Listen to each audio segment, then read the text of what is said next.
Dracula. Chapter 1. Jonathan Harker's Journal. Kept in shorthand. The 3rd of May. Bistritz.A left Munich at 8:35 p.m. on 1st May, arriving at Vienna early next morning. Should have arrived at 6:46, but train was an hour late.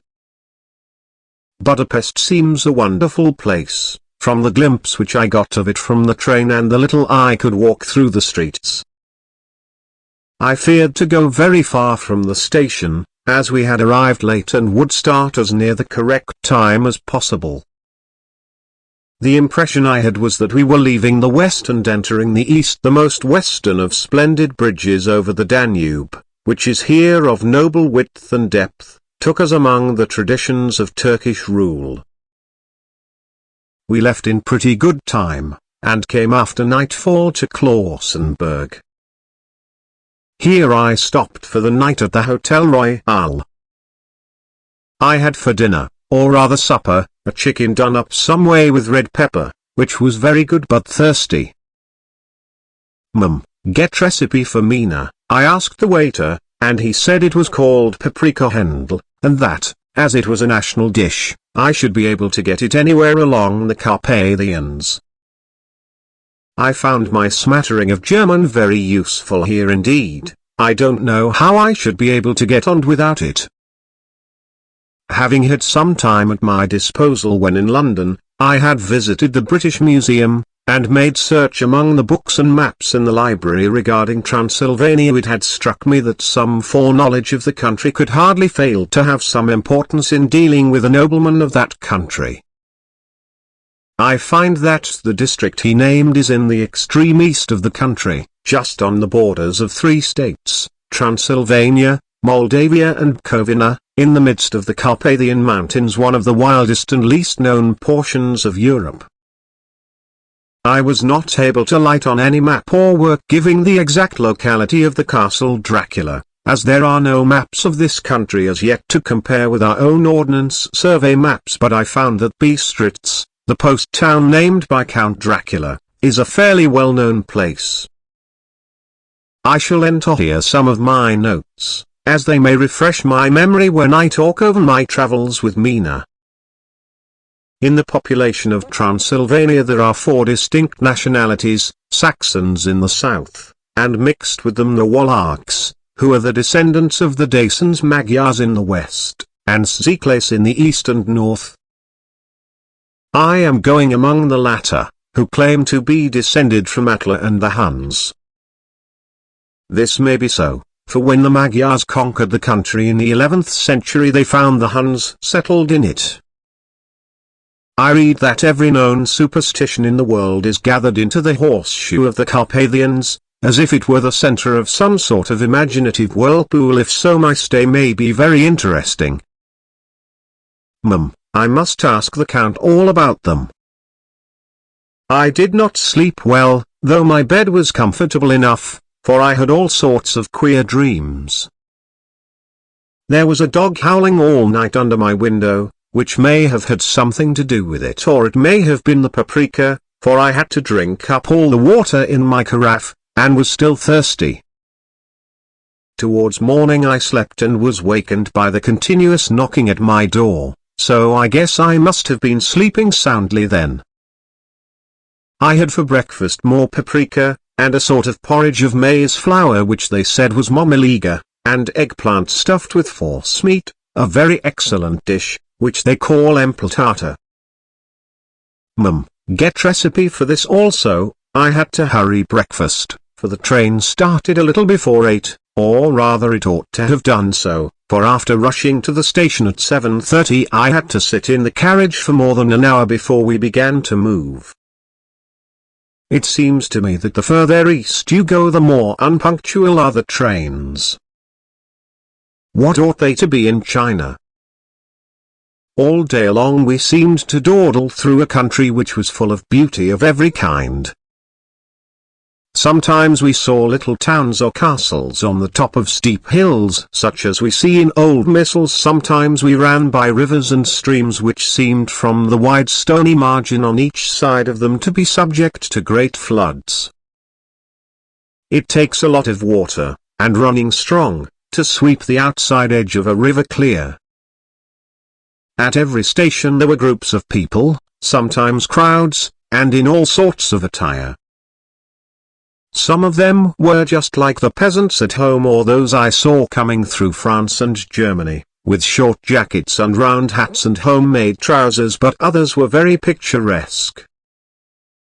The women looked pretty, except when you got near them, but they were very clumsy about the waist. They had all full white sleeves of some kind or other, and most of them had big belts with a lot of strips of something fluttering from them like the dresses in a ballet, but of course there were petticoats under them. The strangest figures we saw were the Slovaks, who were more barbarian than the rest, with their big cowboy hats, great baggy dirty white trousers, white linen shirts, and enormous heavy leather belts, nearly a foot wide, all studded over with brass nails. They wore high boots, with their trousers tucked into them, and had long black hair and heavy black moustaches. They are very picturesque, but do not look prepossessing. On the stage they would be set down at once as some old oriental band of brigands. They are, however, I am told, very harmless and rather wanting in natural self-assertion. It was on the dark side of twilight when we got to Bistritz, which is a very interesting old place. Being practically on the frontier for the Borgo Pass leads from it into Bukovina. It has had a very stormy existence, and it certainly shows marks of it. 50 years ago a series of great fires took place, which made terrible havoc on 5 separate occasions. At the very beginning of the 17th century it underwent a siege of 3 weeks and lost 13,000 people, the casualties of war proper being assisted by famine and disease. Count Dracula had directed me to go to the Golden Krone Hotel, which I found, to my great delight, to be thoroughly old-fashioned, for of course I wanted to see all I could of the ways of the country.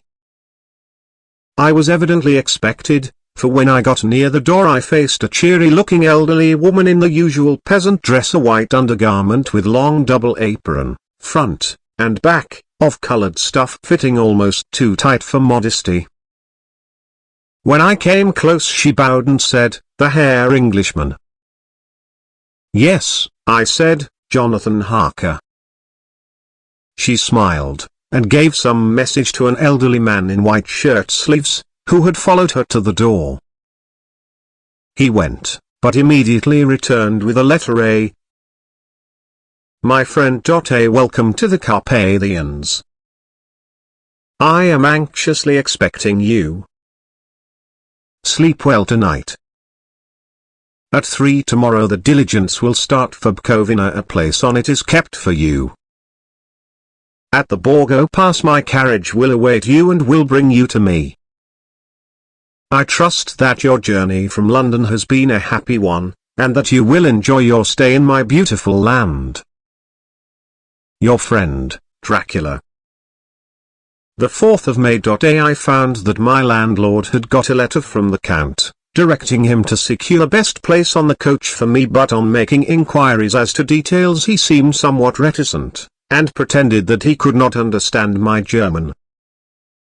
This could not be true, because up to then he had understood it perfectly. At least, he answered my questions exactly as if he did. He and his wife, the old lady who had received me, looked at each other in a frightened sort of way. He mumbled out that the money had been sent in a letter, and that was all he knew.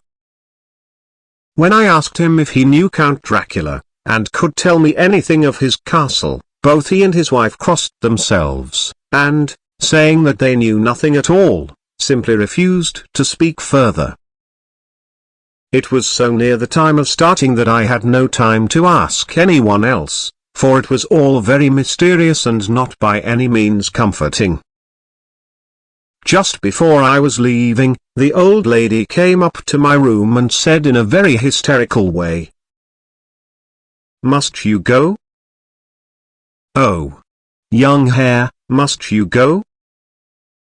She was in such an excited state that she seemed to have lost her grip of what German she knew, and mixed it all up with some other language which I did not know at all. I was just able to follow her by asking many questions. When I told her that I must go at once, and that I was engaged on important business, she asked again, "Do you know what day it is?" I answered that it was the 4th of May. She shook her head as she said again, "Oh, yes. I know that. I know that, but do you know what day it is?" On my saying that I did not understand, she went on, "It is the eve of St. George's Day. Do you not know that tonight, when the clock strikes midnight, all the evil things in the world will have full sway?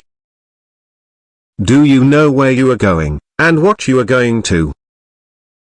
She was in such evident distress that I tried to comfort her, but without effect. Finally she went down on her knees and implored me not to go, at least to wait a day or two before starting. It was all very ridiculous, but I did not feel comfortable. However, there was business to be done, and I could allow nothing to interfere with it. I therefore tried to raise her up, and said, as gravely as I could, that I thanked her, but my duty was imperative, and that I must go. She then rose and dried her eyes, and taking a crucifix from her neck offered it to me. I did not know what to do, for, as an English churchman, I have been taught to regard such things as in some measure idolatrous, and yet it seemed so ungracious to refuse an old lady meaning so well and in such a state of mind. She saw, I suppose, the doubt in my face, for she put the rosary round my neck, and said, "For your mother's sake," and went out of the room. I am writing up this part of the diary whilst I am waiting for the coach, which is, of course, late, and the crucifix is still round my neck. Whether it is the old lady's fear, or the many ghostly traditions of this place, or the crucifix itself, I do not know, but I am not feeling nearly as easy in my mind as usual. If this book should ever reach Mina before I do, let it bring my goodbye. Here comes the coach. The 5th of May. The castle. The grey of the morning has passed, and the sun is high over the distant horizon, which seems jagged, whether with trees or hills I know not, for it is so far off that big things and little are mixed. I am not sleepy, and, as I am not to be called till I awake, naturally I write till sleep comes. There are many odd things to put down, and, lest who reads them may fancy that I dined too well before I left Bistritz, let me put down my dinner exactly. I dined on what they called robostica, bits of bacon, onion, and beef, seasoned with red pepper, and strung on sticks and roasted over the fire, in the simple style of the London cat's meat. The wine was golden Mediaschk, which produces a queer sting on the tongue, which is, however, not disagreeable. I had only a couple of glasses of this, and nothing else. When I got on the coach the driver had not taken his seat, and I saw him talking with the landlady. They were evidently talking of me, for every now and then they looked at me, and some of the people who were sitting on the bench outside the door, which they called by a name meaning word bearer, came and listened, and then looked at me, most of them pityingly. I could hear a lot of words often repeated, queer words, for there were many nationalities in the crowd, so I quietly got my polyglot dictionary from my bag and looked them out. I must say they were not cheering to me, for amongst them were Ordoga Satan, Bokola Hell, Stogoica, which, Vrolok and Vlkazlaka, both of which mean the same thing, one being Slovak and the other Servian for something that is either werewolf or vampire. I must ask the Count about these superstitions. When we started, the crowd round the inn door, which had by this time swelled to a considerable size, all made the sign of the cross and pointed two fingers towards me. With some difficulty I got a fellow passenger to tell me what they meant. He would not answer at first, but on learning that I was English, he explained that it was a charm or guard against the evil eye. This was not very pleasant for me, just starting for an unknown place to meet an unknown man, but everyone seemed so kind-hearted, and so sorrowful, and so sympathetic that I could not but be touched. I shall never forget the last glimpse which I had of the inn yard and its crowd of picturesque figures, all crossing themselves, as they stood round the wide archway, with its background of rich foliage of oleander and orange trees in green tubs clustered in the centre of the yard. Then our driver, whose wide linen drawers covered the whole front of the box-seater, got so they call Thema, cracked his big whip over his four small horses, which ran abreast, and we set off on our journey. I soon lost sight and recollection of ghostly fears in the beauty of the scene as we drove along, although had I known the language, or rather languages, which my fellow passengers were speaking, I might not have been able to throw them off so easily. Before us lay a green sloping land full of forests and woods, with here and there steep hills, crowned with clumps of trees or with farmhouses, the blank gable end to the road. There was everywhere a bewildering mass of fruit, blossom, apple, plum, pear, cherry, and as we drove by I could see the green grass under the trees spangled with the fallen petals.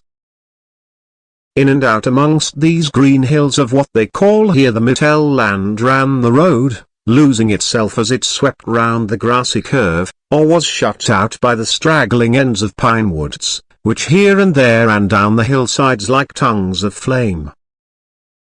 The road was rugged, but still we seemed to fly over it with a feverish haste. I could not understand then what the haste meant, but the driver was evidently bent on losing no time in reaching Borgo Perund. I was told that this road is in summertime excellent, but that it had not yet been put in order after the winter snows. In this respect it is different from the general run of roads in the Carpathians, for it is an old tradition that they are not to be kept in too good order. Of old the hospodars would not repair them, lest the Turk should think that they were preparing to bring in foreign troops, and so hasten the war which was always really at loading point. Beyond the green swelling hills of the Mittel land rose mighty slopes of forest up to the lofty steeps of the Carpathians themselves. Right and left of us they towered, with the afternoon sun falling full upon them and bringing out all the glorious colors of this beautiful range, deep blue and purple in the shadows of the peaks, green and brown where grass and rock mingled, and an endless perspective of jagged rock and pointed crags, till these were themselves lost in the distance, where the snowy peaks rose grandly.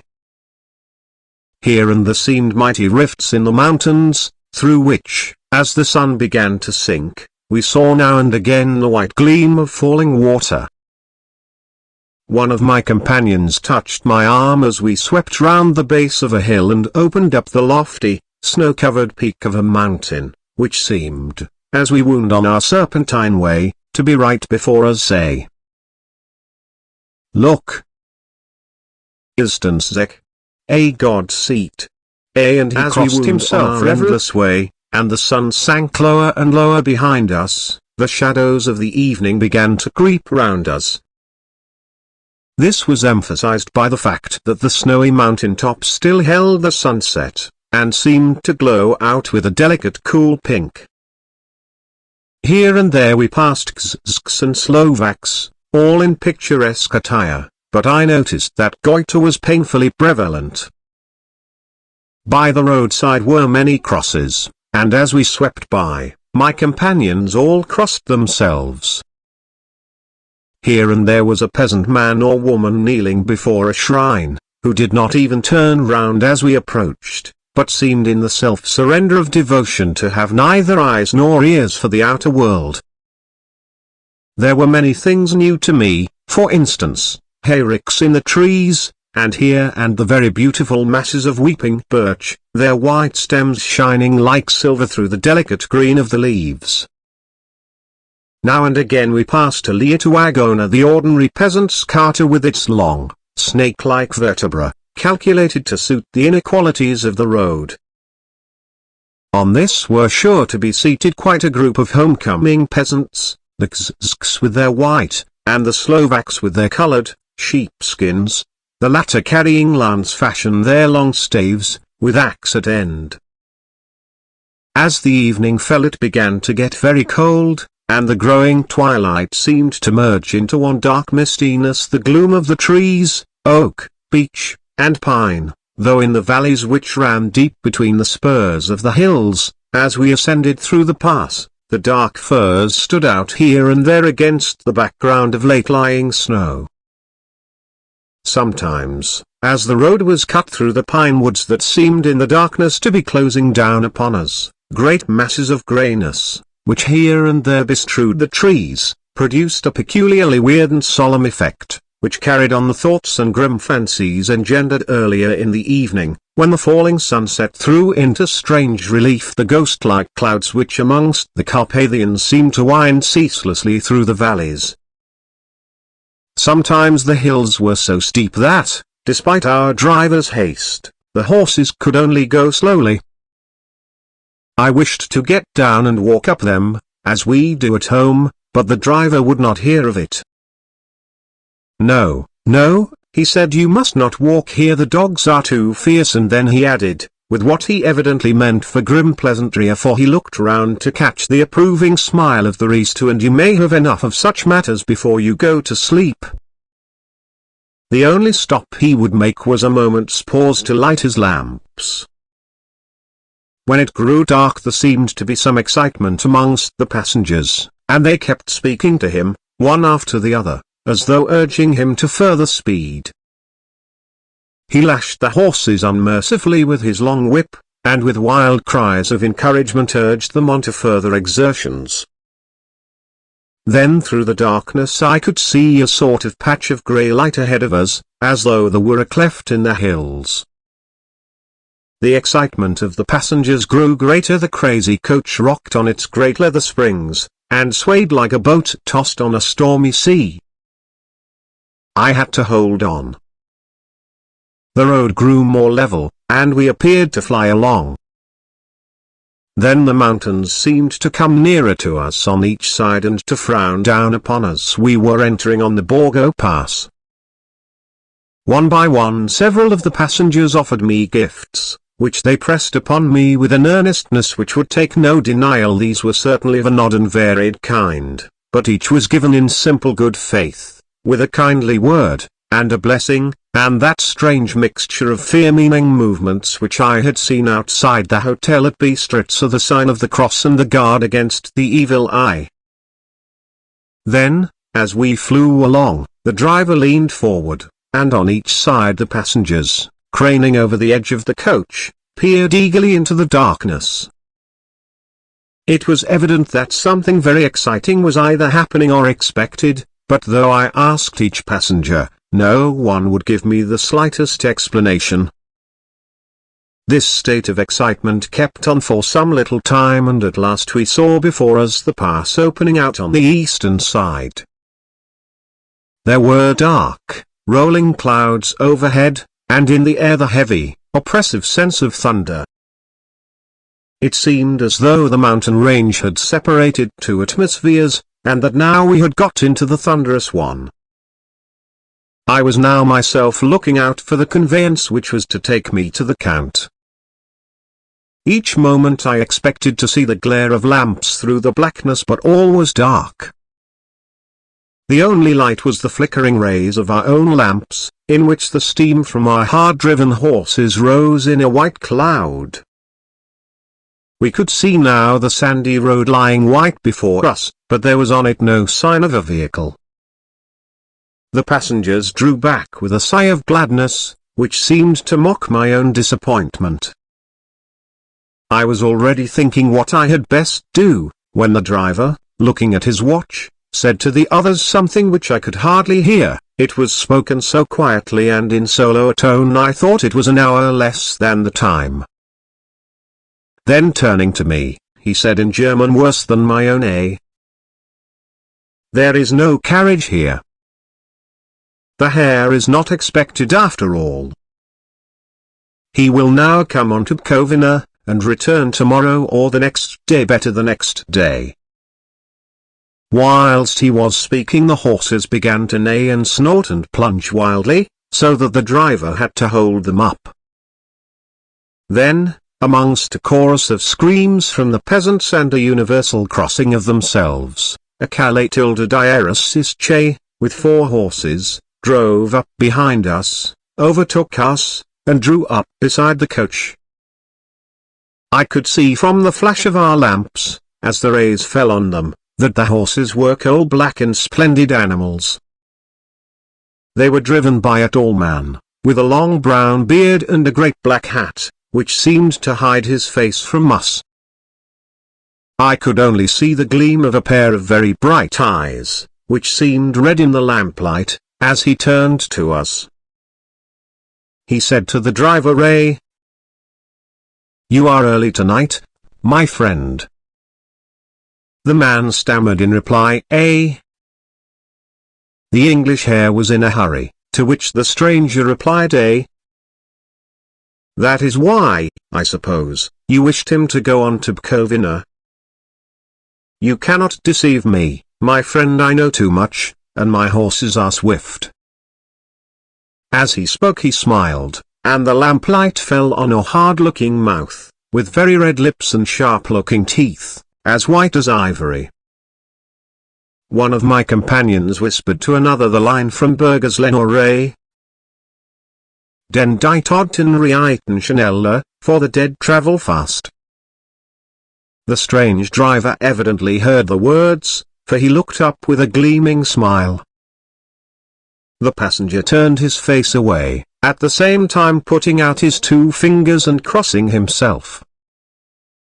"Give me the Herr's luggage," said the driver, and with exceeding alacrity my bags were handed out and put in the Calais-Diarrhus-Che.